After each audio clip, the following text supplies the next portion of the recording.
Doing a quick follow-up video on some of the Viridian hs1 lasers. So I own a handful of the lasers. I own them in red, I own them in green, I own them in IR.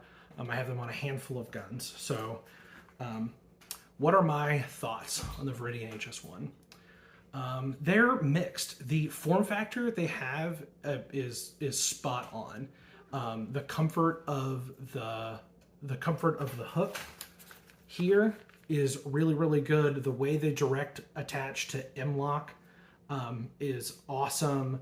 I mean, they feel really good. Their activation is super intuitive, kind of like the Crimson Trace laser grips.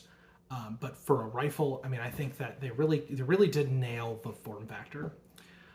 The issue comes with zeroing. So we'll cover that in a second. So let me just talk about 3 guns that I have right now. I've got more guns with them, but here are the 3 I want to show off. So this is a little Tippmann Arms M422. I've got a longer rail on it. I've got a Q can on it. Little Scalar Works with a hs1 on here. And this gun is designed to be the gun that I teach people to shoot on. If they don't have an opinion and they want to learn, this is what I use because it doesn't weigh very much. It's very quiet. The ammo's inexpensive.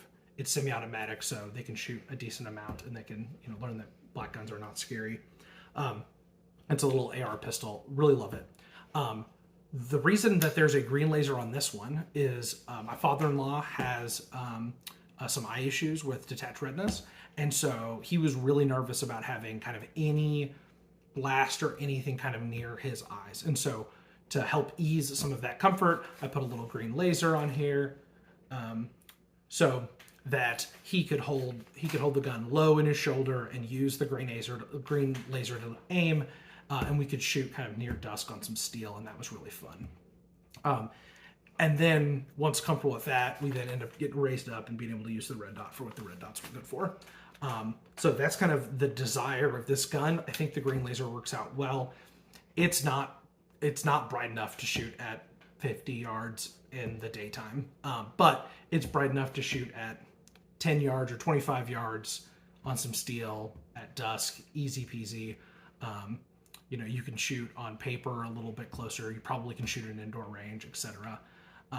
And for a 22 that's not going to shoot very far and doesn't have to be crazy accurate, it works out pretty well. That plus the red dot means you can verify where the laser is compared to the red dot at whatever distance you're zeroed and do a converging zero that way. So really like that. Next gun. Next gun is my night vision gun. So here I've got a little SBR. I've got a Unity Fast Riser with a T2. I have the Phantom Hill CTF2, and before I got the CTF2, I had this little IR HS1, and I had that because there isn't a cheaper laser that somebody makes that is designed to go on a real gun. There are some Aerosoft clones that are potted that people have done, but they say don't use them on rifles. This is designed to be used on a rifle. It certainly don't get any flickering or anything like that. The problem is it doesn't hold zero, and it doesn't hold zero to the point that, verifying movement, zeroing it, putting it in the safe, having nothing happen to it, come back a week later, pointing it in my backyard at the same places I zeroed it, it's moved. And that is frustrating. So far, I have not had it move in a night. So if I verify this laser before we go out and raccoon hunt or pig hunt or whatever else, it's true to form. And if you have a small piece of steel, a 3-inch piece of steel or something like that at 50 yards or 100 yards, whatever distance you want to shoot, then you can verify you're on.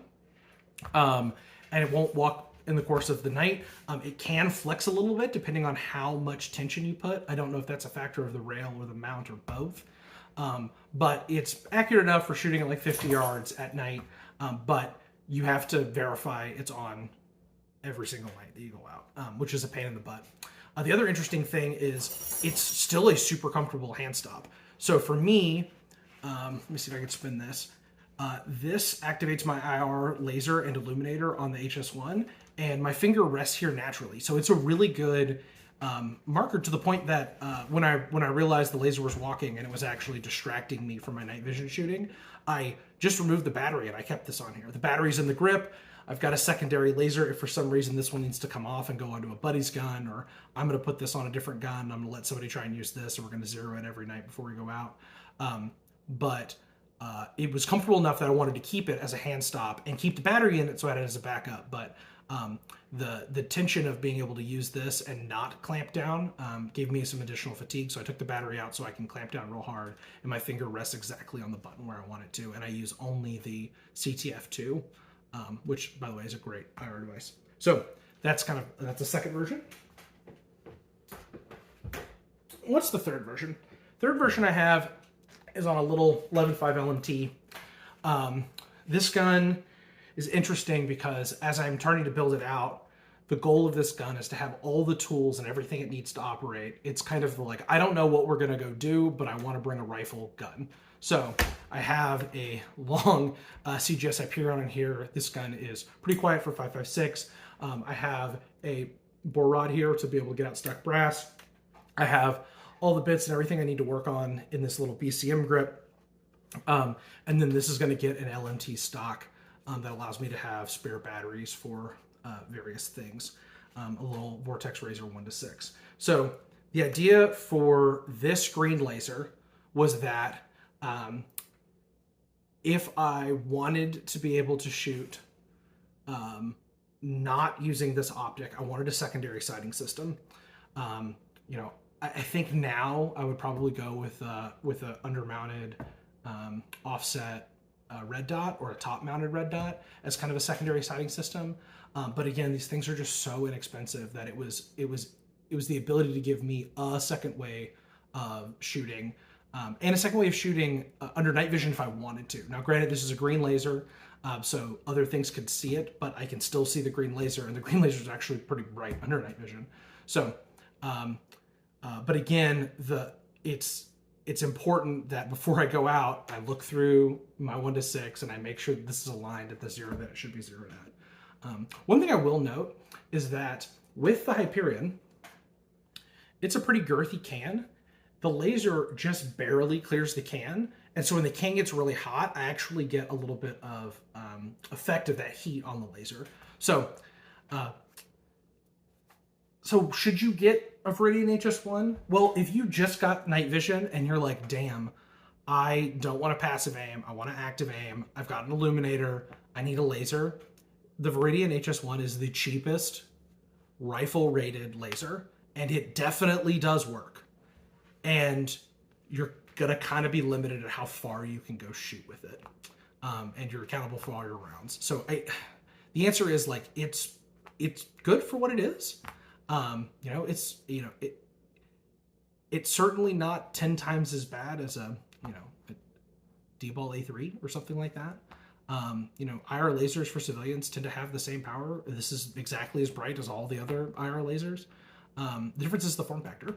So in general, I think the IR one makes the strongest case because everything IR is so expensive. I think the green one makes sense on a 22, especially if the accuracy, the goal is a pretty fairly close range, so 25 yards-ish. And I think that's what, I think Viridian says that you shouldn't use it to shoot very far. But all in all, I think the form factor is great. The durability is pretty good. I'm trying to think of any issues. We had one issue on a very dusty ranch where these guns were riding around in a side-by-side for a long weekend, where we had the activation button not cause the light to come out without clicking it a couple of times to clear out that dust. But we were able to solve it by just continuing to press the button until the laser came on, and that took less than a second. So all in all, this is probably my year or 2 year, I don't know how long the video is, but several year review, or mini month review, mini hunting trip review of the Viridian hs1. Enjoy.